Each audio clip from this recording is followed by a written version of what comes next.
Hey, hey, folks! This is Book Talk with Corbin. I'm your host. I've done some other podcasts on this whole Kyrie Irving controversy. I'm going to say a few more things about it because I have been doing more research and thinking about the whole controversy. And I think it's very, very important that more Black Americans deeply look into this issue and really talk about it. It is very important that we really talk about it. First of all, I want to start off by saying this. Mr. Irving, he's an interesting individual. He has a history of putting out some rather controversial views and comments. For example, he at one time was talking about how he believes the earth is flat. Okay, that's fine. And he's got a lot of other controversial positions. But what happened recently, as you recall, he tweeted a link to a movie or a book distributed by Amazon. And that book and movie is called From Hebrews to Negroes. And part of what this book and movie is stating is that Black Americans are the true Hebrews and that everybody else is pretty much imposters. Now, we must be clear on this. Mr. Irving did not say, as far as I know, what my research has uncovered, he did not say, man, I love this movie. It's great. It's fantastic. I wholeheartedly embrace it. He did not say that. He never said anything close to that.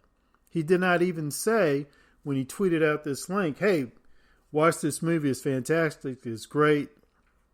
I embrace it. He just tweeted out there, hey, here's a link. Check it out. And I don't even think he said that much. But even if he had, my position is this. He did not deserve the kind of economic warfare that has been waged against him.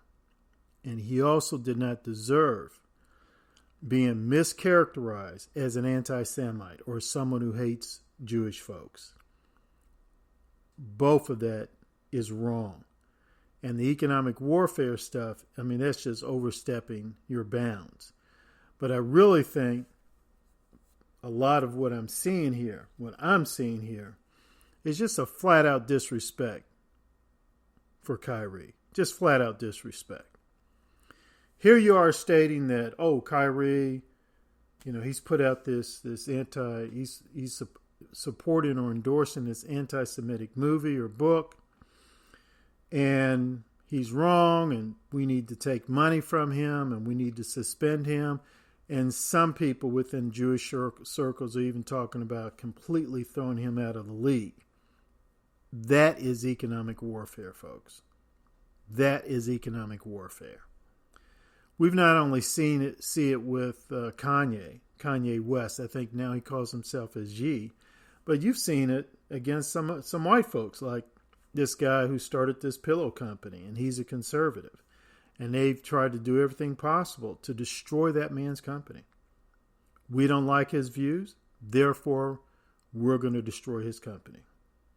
They've done it with Donald Trump. I don't care if you like Donald Trump or not. It's one thing to say, hey, I don't like this guy. I don't support his views. I'm not going to vote for him. It's quite another thing when you try to destroy him economically. Black folk, we need to be careful about endorsing that kind of stuff. No, I take that back. Black folk, we don't need to endorse that kind of stuff. Because some of you think that, oh, well, he's an anti-Semite. Oh, he's a racist. Or he supported the insurrection, this January 6th insurrection. Of course, he deserves that. People, that's not the way the white left works. That's not the way they think. That's not the way these white fascists think. That's not the way they work. They don't like anybody who's not like toe-to-toe with them on everything. There will be a time, listen to me, black folk, there will be a time when you'll say something, you're loyal to their program, you're loyal to their cultural Marxist agenda, but you have one misstep, they'll destroy you. They'll take you out. Not physically. Well, sometimes they might do it physically, but economically, they'll take you out. They'll take you out. Look carefully at what happened with Kevin Hart. Kevin Hart was about to host this fantastic ceremony, something he's been wanting to do for as long as he can remember. And the white left, the white cultural Marxists, dig up some sort of joke he made 10, 12, 13 years prior and took him down. Look at Dave Chappelle. He put something in there, some jokes about, trans people, the LGBTQXYZ to the 10th power community. He made some jokes about them. They wanted to destroy him. They wanted to take his stuff down. They wanted to destroy him. You understand that? You understand what that means? And some of you black folk sitting up here in these government bureaucracies and these labor unions, and you think that you're safe. Oh, no, you're not. Oh, no, you're not. No, you're not. If you say the wrong thing, they're going to take you down. They're going to take you out too. They're going to throw you outside, buck naked. They'll take you out. They'll destroy you economically. My point, I don't support anti-Semitism. It's wrong. It's evil. What I do support is Holocaust education. I emphatically, strongly support that. What they did to Kyrie was not, here's what they should have done. I'm going to put it this way. Here's what they should have done. Hey, Kyrie, come here, man. We need to sit down and talk. I'm saying this is what the owners of the team should have said to him, the high up NFL officials. Come here, Kyrie, we need to sit down and talk. We're a little concerned about this tweet. Talk to us about it. Look, what's going on here, guy? And then they need to express their concerns, and then Kyrie needs to express his concerns, give a response. But that's not what they did. Now, if I'm wrong, tell me I'm wrong. Show me where I'm wrong. But that's not what they did. They basically said, look here, boy, you better toe the line. So one thing, they jumped all over him. Then two, they said, you got to go through some re-education programs. Oops, I'm sorry. Did I say re-education program? Yeah, that's what I said. And they forced them to make a donation to some so-called anti-hate groups. And then on top of that, they still suspended him. People, they didn't deal with Kyrie as an equal. They didn't deal with Kyrie in a man-to-man type situation. Hey, bro, man-to-man, let's sit down and talk. Here are my concerns. What are your concerns? What's your response? Okay. We okay in making this public statement? Okay. And then before you go out to make the public statement, could you just say, hey, Kyrie, do me a favor, man. I don't need this kind of heat. We need to stay focused on trying to win the championship, build the program, win the championship, bring more people into the stadium and all. Help me out, man. This kind of situation doesn't help me out. I'm not trying to persuade you to think one way or the other. I'm really not, Kyrie. Respect what you have to say. You respect where I'm coming from. I believe in your right to free speech. I want you to believe in my right to free speech. The U.S. Constitution protects our right to free speech. But Kyrie, man, I really don't need this kind of heat. You sort of brought on some other heat like this in the past with this flat earth stuff and other things. Man, can you just tone it down a little bit so we can stay focused on building the program, bringing in more fans, winning the championship? That's the way you would talk to someone who you respect. They don't respect Kyrie. And they don't respect Kyrie. They just don't respect him. And part of it is because he's a black man who is not towing the white cultural Marxist narrative.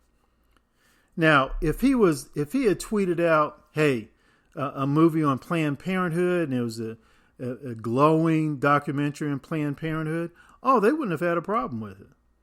They wouldn't have had a problem with it. They don't have a problem with an organization, Planned Parenthood, that systematically kills unborn black babies, thousands a week.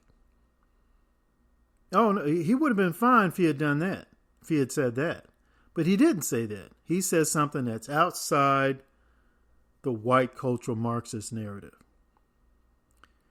And that owner of the Brooklyn Nets or whatever they are just took this attitude, hey boy,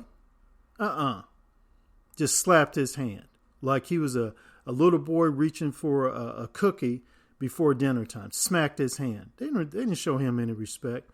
Folks, they'll do the same thing to you. If they'll do that to him, they did that to the President of the United States, Donald Trump, they'll do that to you. They don't care. People, this is fascism. Black folk, this is fascism. Fascism's not good. Do you understand that? It's left-wing fascism. It's what, if you don't understand what I'm saying, then go look at North Korea. If you don't understand what I'm saying, then go look at communist China. Is that what you want? Is that the way you want to live? We have to stand up and say, look, the man did what he did. I don't know if I agree with the movie or disagree with the movie. Really, we don't even know if Kyrie really agrees with everything in the movie. But even if he agrees, disagrees, embraces it, doesn't embrace it, it doesn't matter. He didn't kill nobody. He didn't rob nobody. He didn't rape nobody. Why is there this vicious economic warfare against that man in this situation? It's a movie. Here's the second thing I want to say to you black folk. Oh, yeah, here's the second thing I want to say to you black folk. Look, go check it out for yourself. I ordered the book and I have every intention of reading it. It's called From Hebrews to Negroes. It's at Amazon.com. Now, you may want to hurry up and get it. Now, these people who are trying to destroy Kyrie, they're not going to go against Amazon. I bet you dollars to donuts, they go to Amazon and say, hey, man, let's sit down and talk. Man to man, mano to mano, equal to equal. Let's talk. I'm going to express my concerns. You're going to give me your response. Yeah, that's the way they're going to do it, those white folks in Amazon. But they're not going to do that with no black men like Kyrie or Kanye West. I mean, that's just the bottom line. They're not going to do that. But still, there is that possibility that Amazon may pull the book. They said, look, we don't need the heat. Psh, who cares? You know, we're one of the biggest retailers in the world. Who cares? Just in case that happens, I'm not saying it will happen, but just in case that happens, go to Amazon.com, get that book From Hebrews to Negroes, and read it for yourself. Make your own decision if it's anti-Semitic. If you think it's anti-Semitic, express your opinion about it. If you don't think it's anti-Semitic, express your opinion about it. Okay? But there's one thing we need to be clearly uniform on, and that is opposing this economic warfare that's going against people, really black athletes, entertainers, etc., like Kyrie Irving. It's too much. It sets a dangerous precedence. You got to understand something, people. If these fascists pick up your next door neighbor in the morning, they're going to be coming knocking on your door that afternoon. You're not going to be safe from this. Secondly, a lot of y'all black folk who are just deep into the Democratic Party and worship them and kiss their booty and the whole bit, hey, you're not safe from this. You're not safe from this. Study the history of the Nazi Party. There was a time when the Nazi Party, they turned on other Nazis, killed these guys, rounded them up, executed them. They were true blue Nazis. They hated Jews, to the 10th degree. But let me tell you something. Those guys, they're all about power and violence.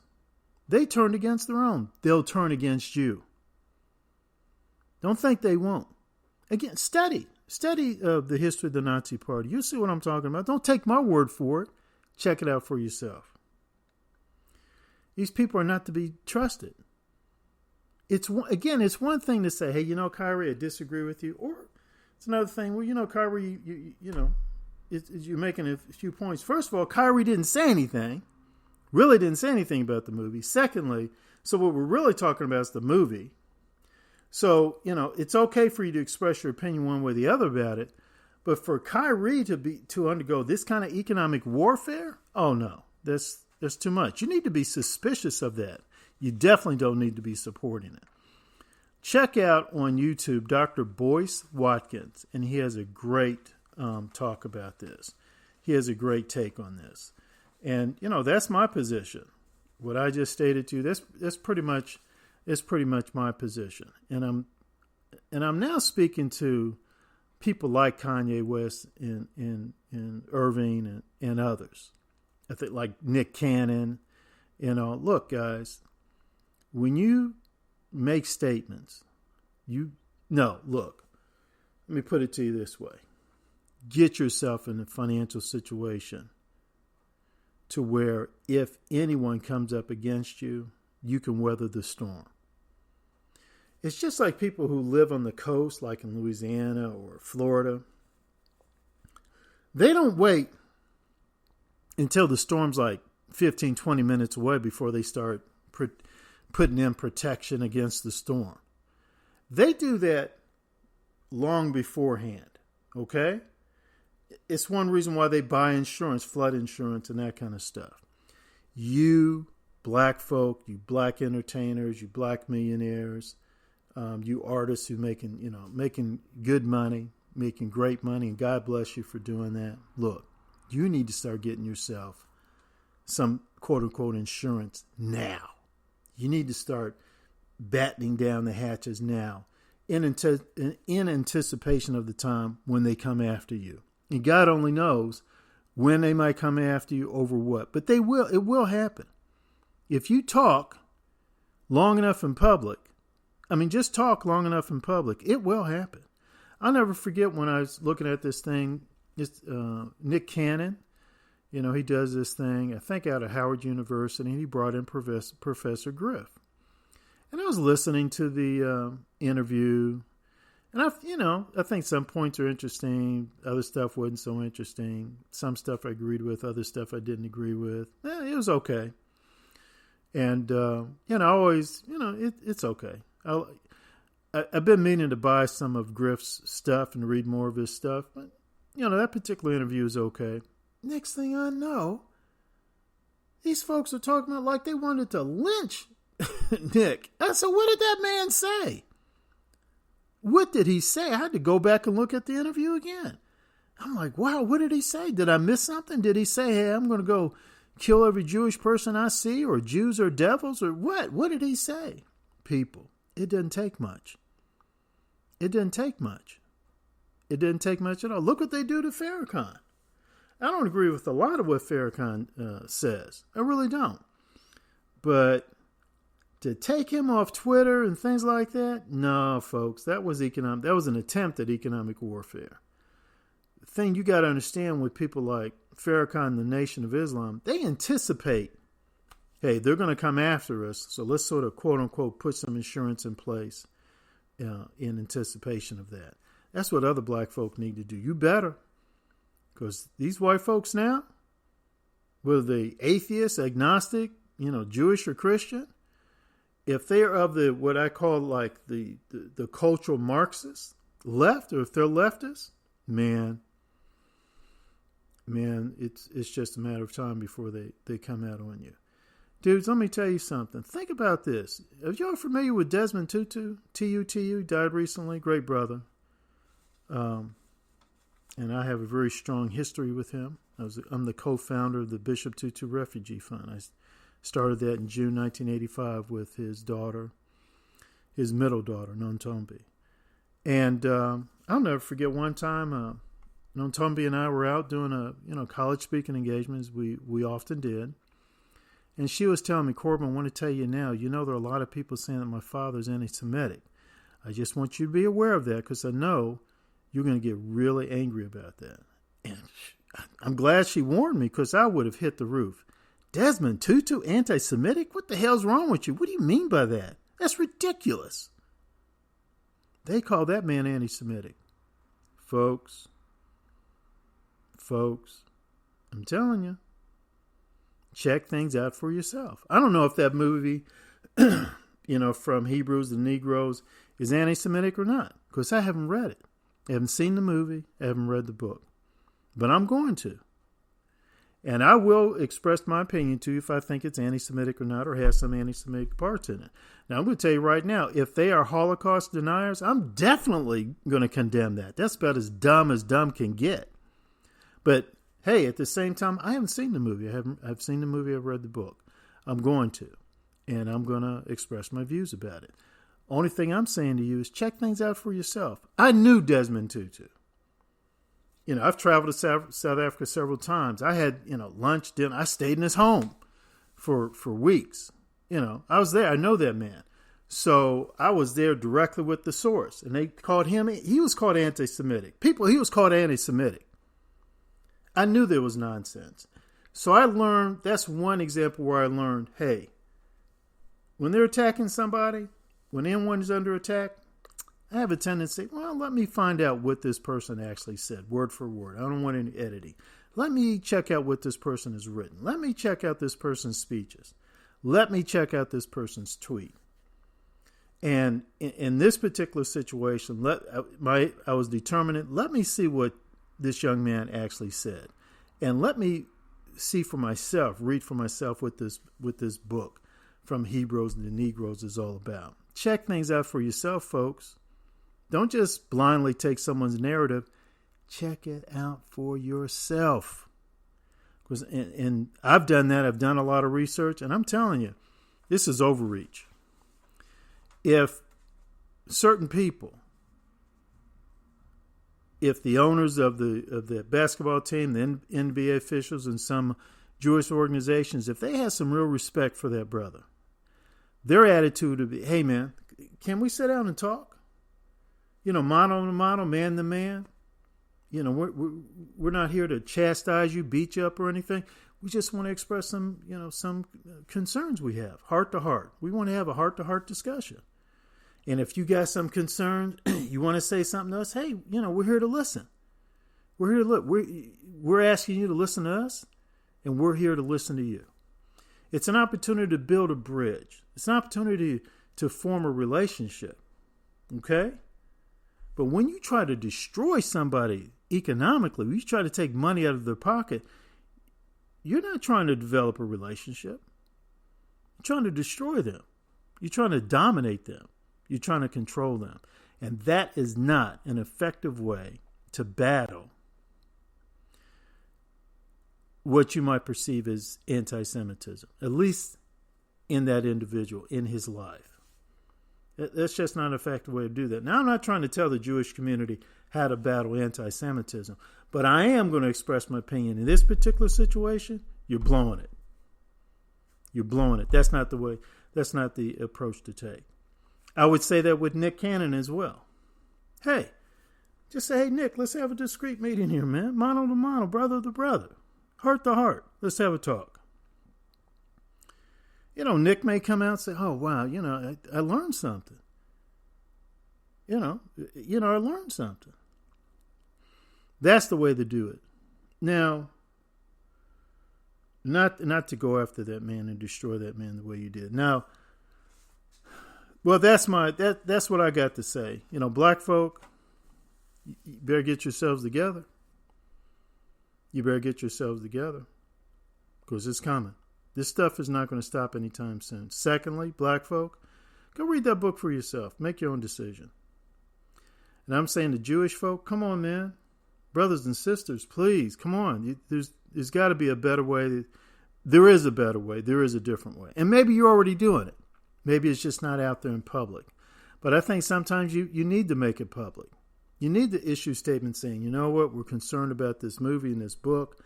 We want to talk to people, not just talk to Kyrie, but talk to other folks who may really, think this book is about something. Want to sit down and talk to them discreetly behind closed doors about our concerns, and we want to hear what they have to say. We want to listen. That's what equal parties do. When you respect somebody, hey, more often than not, they're going to return that respect and say, yeah, man, I'd love to sit down and talk to you, and learn from you and you learn from me. And we build a bond, a friendship, a relationship.